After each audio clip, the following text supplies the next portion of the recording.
Hi guys, Rob here with another video. Thank you for joining me, and as ever, please like, subscribe and share. Do all those things because it helps to grow the channel, and it's been doing really well over the last couple of years. So please do that and I'll be very happy. I'll send you all an Easter egg. That's not true. Anyway, good morning. I'm here with a fresh cup of coffee in my Batman mug, and I've just come off the back. I'll have a sip in a minute. I've just come off the back of a 3-day session at NARM Studios, which for regular viewers and indeed some of my students and clients, you'll know because you come there for your lessons, rehearsals and sessions with me. But I was in there the last 3 days with good friends of mine, Stuart and Carolyn, who are Storm Deva. And we recorded this album, which is self-titled, Storm Deva, a couple of years ago, actually, again at NARM Studios. It was just after COVID.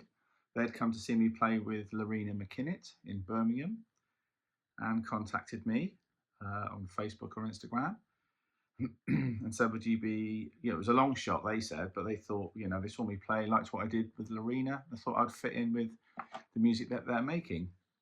And anyway, we made this album. What year was that? Doesn't say anywhere.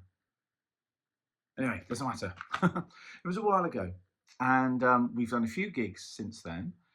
And the style of music is kind of, I guess it's progressive music. We've done a few gigs in the band, and as I say, I love that style of music. They presented the tracks. I love the fact that I could get really involved in these. I could channel all my inner progressive vibes.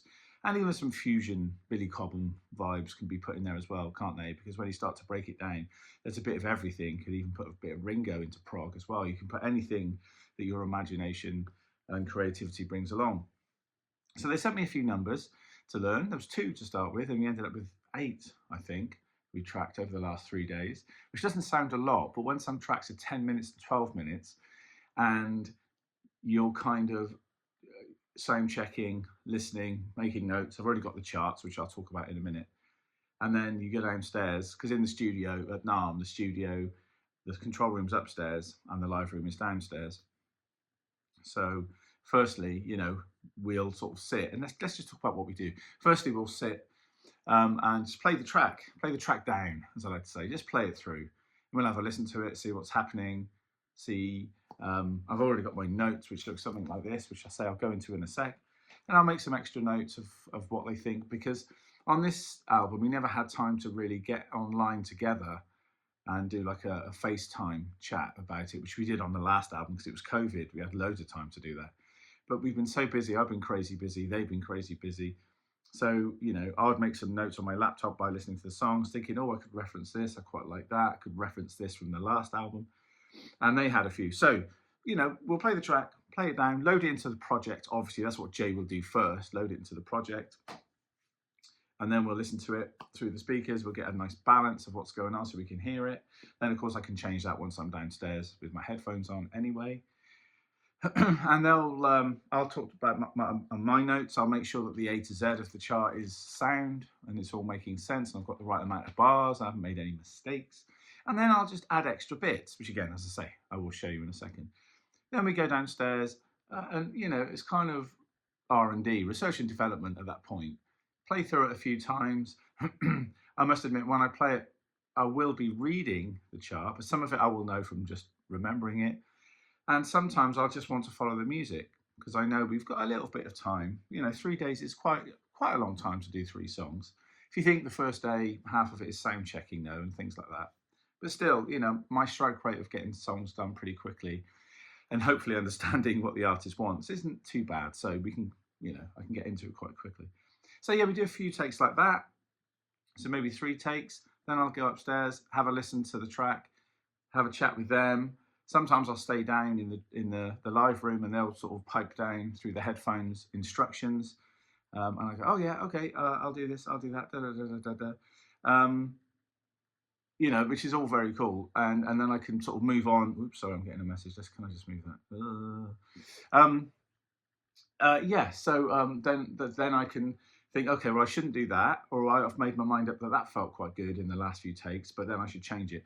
And you have to be really quick. It's like having a chalkboard and then wiping the slate clean. If an idea sticks for a certain part of the song, then it stays in. And I'm like, right, that'll never change. And I think, right, what about this next section? No, that they weren't happy. Okay, let's try some other ideas. Then once we fix on an idea, that stays the same. So it's like, you know, if you imagine some blank sort of empty strips here, they eventually get filled up with block colors as we go down the song. And you could do that even in regular contemporary, like popular pop music, you know, verse, chorus, solo, verse, chorus, bridge, or whatever, you know, chorus, all that sort of stuff. You could do this similar thing, do a similar thing. But with this music, it's far more intense. So it's kind of a bigger ask. But I love it, you know. And there were a few moments yesterday where things were going from 5/8, from 4/4.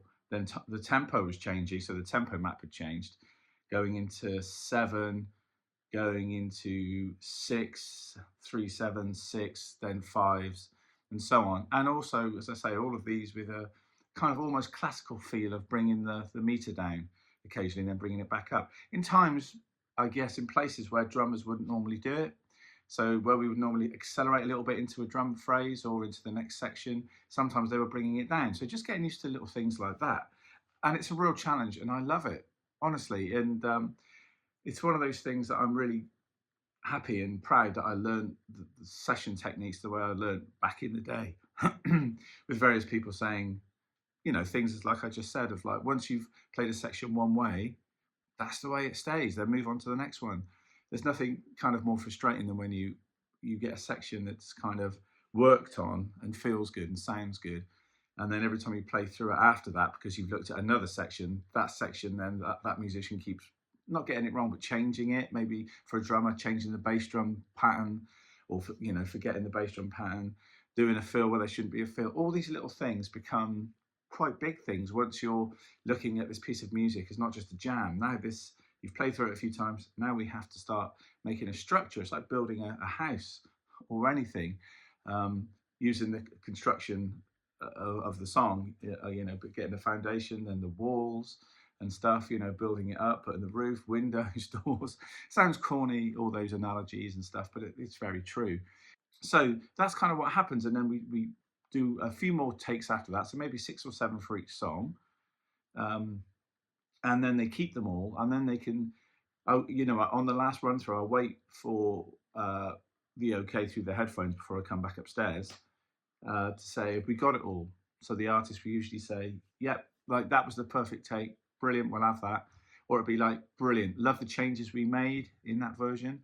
We can then take that away and we can comp it, which means, you know, they can get a bit from here, bit from here, bit from here, bit from here, put it all together in the same drum track, which is amazing.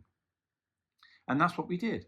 As I say, for me, it is quite stressful. It's a lot of work, you know. And as I say, 3-4 minute pop song brings its own issues, but when you're dealing with longer pieces of music with lots of different tempo changes, dynamic changes, maybe time signature changes, and moving from mallets to sticks, though we can always record those in separate takes, obviously. But sometimes I might try and do it in a live take if it's possible, if I've got enough hands to do the changes. So yeah, that's what was happening. And of course, on day one, when we set up, I get there as early as I can, and then same as Jay, the engineer, or whoever the engineer is. It was Jay on this particular session, I do a lot of work with.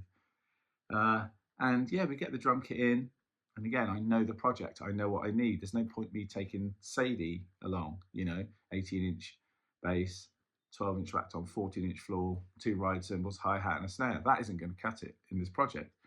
You know, with this, I need to think big. I need everything cymbal-wise, from splashes through to a number of different tonal crashes that I'd like to use, different ride cymbals I might want to use. I think I only used 3 in the end. And my trash effect cymbals as well. So I was using a brilliant Finnish Vulcan effects and a White Master effects, both 18. The crashes I was using were the antique, they're all Vulcan cymbals, of course, endorser of Vulcan. The crashes were like a 17-inch Dark Master, 18-inch Etna, 18-inch Antique, and I even used a 20-inch 50s range. I think it's called the 50s range, 50s Legend or something. I used that as a crash. It was a 20-inch crash ride, so I used that on one song. And then the rides I used, I think it was just two actually, thinking about it, a 22-inch Etna ride, and also the one I picked up, the rock ride that I picked up at the UK drum show in Liverpool last October. I think I did a little video on that. And it's lovely. It's got such a lovely stick response. It's not just rock, it's a great jazz cymbal too, and a great prog cymbal, it turns out. So I used that on a few tracks as well, and an 8-inch Legend, 8-inch classic splash, and a 10-inch classic splash. As I say, all Vulcan cymbals. And the hi-hats were just the same pair actually through every song. And that's where I used the 14-inch Dark Master on the bottom, and on the top I used the 14-inch Legend. And that combination I spoke of before is just beautiful. And snare drums, I kept just the 14x8 DW, that because we know it does everything. That sounded fantastic. Tom-wise, I was going to go for 2 floors, but I didn't. I went with 10, 12, and just the 14, and then a 22-inch bass drum. I tracked a bit of Darabuka.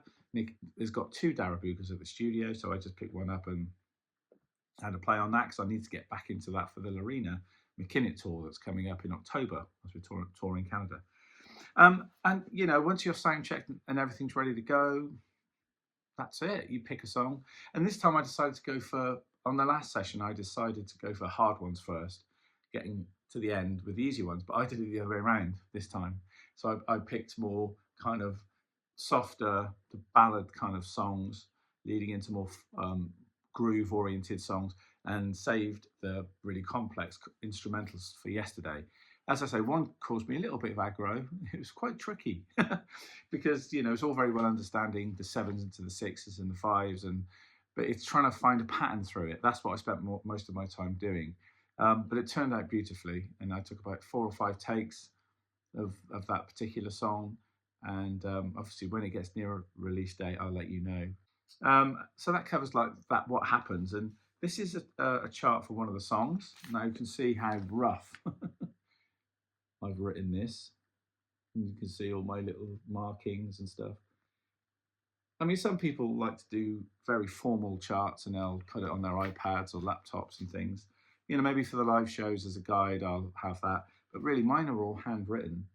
And you can see that all sorts of stuff going on, little markings and crossings out and stuff. But that basically gives me an idea, and I'll write vibes, and obviously every now and again I'll say things like stop.